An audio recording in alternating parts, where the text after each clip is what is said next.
नमस्ते, मेरा नाम है विपुल और xcricket.com नाम से मेरी ब्लॉगिंग वेबसाइट है। EXXRICKETER.com और ट्विटर, इंस्टा, यूट्यूब और फेसबुक सारे पे मेरे हैंडल हैं @EXX_CRICKETER एक्सक्रिकेटर। तो मैं रामायण की बात शुरू करना चाहूँगा। इतिहास माला में रामायण की छोटे छोटे पार्ट बनाऊँगा, क्योंकि वो पिछली बार जो बनाया था काफ़ी बड़ा हो गया था एक साथ, उसको किसी ने देखा नहीं। तो छोटे छोटे पार्ट बनाऊंगा। उसके बाद में रामायण की कथा होगी। रामायण कथा के बाद उसका ऐतिहासिक परिपेक्ष हम रखेंगे, क्या है ऐतिहासिक परिपेक्ष इसका। तो सबसे पहले भगवान का नाम लेकर शुरू करते हैं।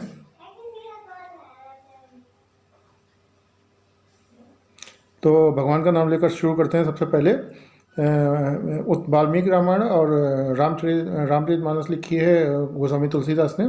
दोनों में 7 कांड हैं: बालकांड, अयोध्याकांड, अरण्यकांड, किष्किंधा सुंदरकांड, लंका कांड वाल्मीकि रामायण में है, वही तुलसीदास रामायण में है, और वही युद्धकांड वाल्मीकि रामायण में है, और 7वां है उत्तरकांड। और उसके बाद में वाल्मीकि रामायण में लवकुश कांड भी है। तो बालकांड से शुरू करते हैं। सबसे पहले तो भारत में एक समय ऐसा था कि उत्तर भारत में एक कौशलपुरी नाम का राज्य था, जिसकी राजधानी थी अयोध्या, और उस पर एक राजा दशरथ राज करते थे, जिनकी 3 रानियां थीं: कौशल्या, सुमित्रा और कैकेयी। कैकेयी देश की निवासिनी थी, जो आजकल अफगानिस्तान के पास कहीं पड़ेगा, और उसका ऐतिहासिक महत्व भी है कैकेयी और कैकेयी का। तो राजा दशरथ एक बार देवासुर संग्राम में इंद्र की तरफ से लड़े थे असुरों के खिलाफ में। तो उनके रथ का पहिया टूट गया था, तो उसकी कीली में जो वो धुरी होती है, उसमें कैकेयी ने अपनी उंगली लगा दी थी। वो लड़ने गई थी साथ में दशरथ के। तो उसके बाद उनकी जान बच गई थी दशरथ की। तो दशरथ ने उनसे कहा था कि आप मैं इतना खुश हूँ, आप कुछ भी मांग लीजिए, मैं 2 वरदान आपको दे सकता हूँ। तो कैकेयी बोली, अभी नहीं, जब जरूरत पड़ेगी तब हम आपसे मांग लेंगे। इसका रामकथा में महत्व है। तो राजा दशरथ अयोध्या में थे, कौशलपुरी में, और उनकी राजधानी अयोध्या थी। उनकी 3 रानियाँ थीं: कौशल्या, सुमित्रा और कैकेयी। तो उनके राजा दशरथ के 4 पुत्र हुए। कौशल्या से भगवान राम, और उसके बाद में सुमित्रा से लक्ष्मण और शत्रुघ्न, और कैकेयी से भरत हुए इनके। तो इनके 4 पुत्र थे राजा दशरथ के। ये अपना राज कर रहे थे अयोध्या में। इसी समय भारत के ठीक दक्षिण में जहाँ श्रीलंका है, वहाँ तब लंका हुआ करती थी। उस पर एक राक्षस राजा राज करता था, जिसका नाम रावण था। और रावण विशुद्ध आर्य रक्त का नहीं था। उसके पिता का नाम विश्वा था, और माता उसकी कैकसी थी। पिता उसके ऋषि थे, आर्य थे, और माता उसकी राक्षसी दैत्य कुल की थी। तो आर्यों और दैत्यों को मिलाकर एक नई जाति बनी, जिसको राक्षस कहा गया। और रावण बहुत शक्तिशाली था, बहुत वीर बहादुर था, और अपने में बहुत सक्षम था। सारी विधाएं उसको पता थी। अपने समय का सर्वोच्च मेधा वो थी रावण। उस लंका पर उसका चचेरा भाई, सौतेला भाई कुबेर राज करता था। उसको मार के उसने वहाँ से भगा दिया, और रावण वहाँ पर लंका पर राज करने लगा। उसके 2 भाई और थे उसके साथ में, कुंभकर्ण और विभीषण। कुंभकर्ण उसका सगा भाई था, विभीषण की माँ दूसरी थी, वो उसका सौतेला भाई था। और इनकी जो संस्कृति राक्षसों की, वो जो आर्यों की संस्कृति से इनसे पूरी तरीके से भिन्न थी। और ये नरबलि वगैरह भी देते थे, और मानवों को मार के खा भी जाते थे। तो और ये जो आर्यों का धर्म कर्म था, उसमें विश्वास नहीं रखते थे। उसको खराब करते रहते थे, ऋषि मुनि को परेशान करते रहते थे। और दशरथ के समय तक रावण की सामर्थ्य इतनी बढ़ गई थी कि वो अयोध्या के आसपास तक आके उसके राक्षस लोग हमला करते थे। तो ऐसे समय पे ऋषि मुनियों को बड़ी परेशानी हुआ करती थी।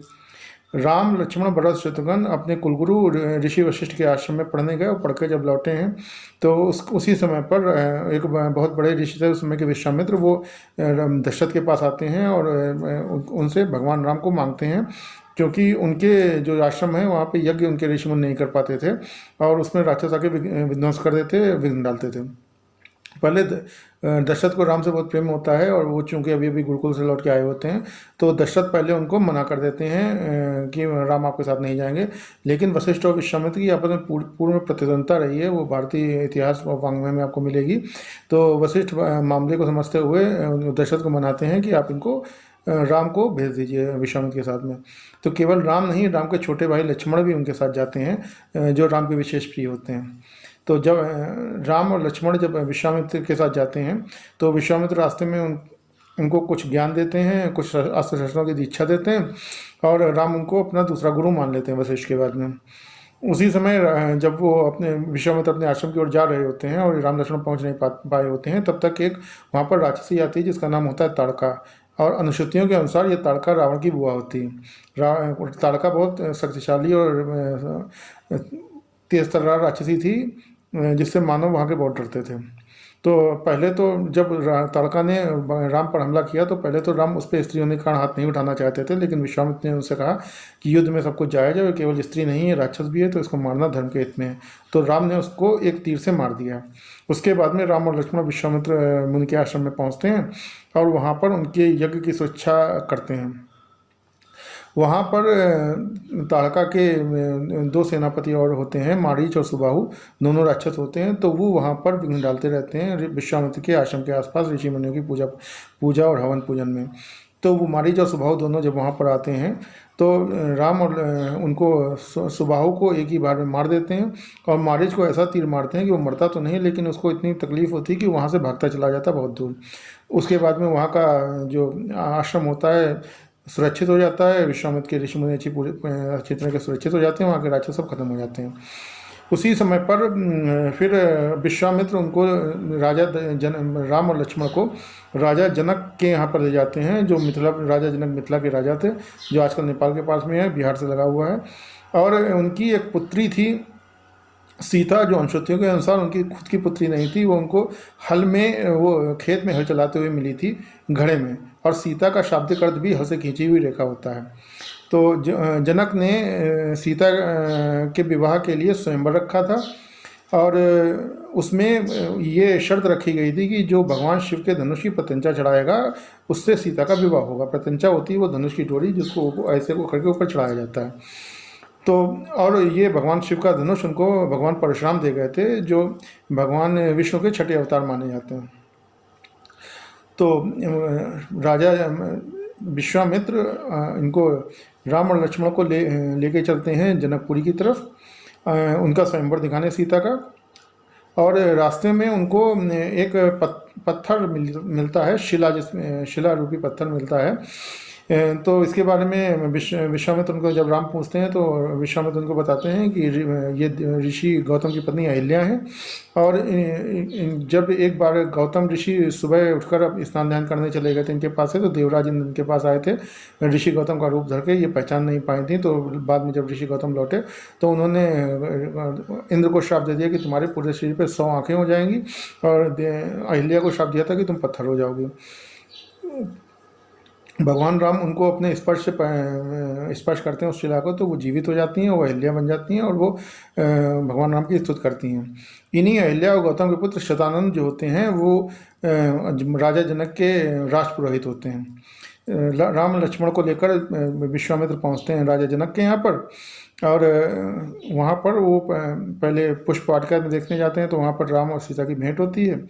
उसके बाद में ये जो स्वयंवर होता है इसमें राम और लक्ष्मण जाते हैं, और पहले उनका शामिल होने का स्वयंवर में शामिल होने का कोई मन नहीं होता है, वो केवल देखने जाते हैं वहाँ पर विश्वामित्र के साथ में।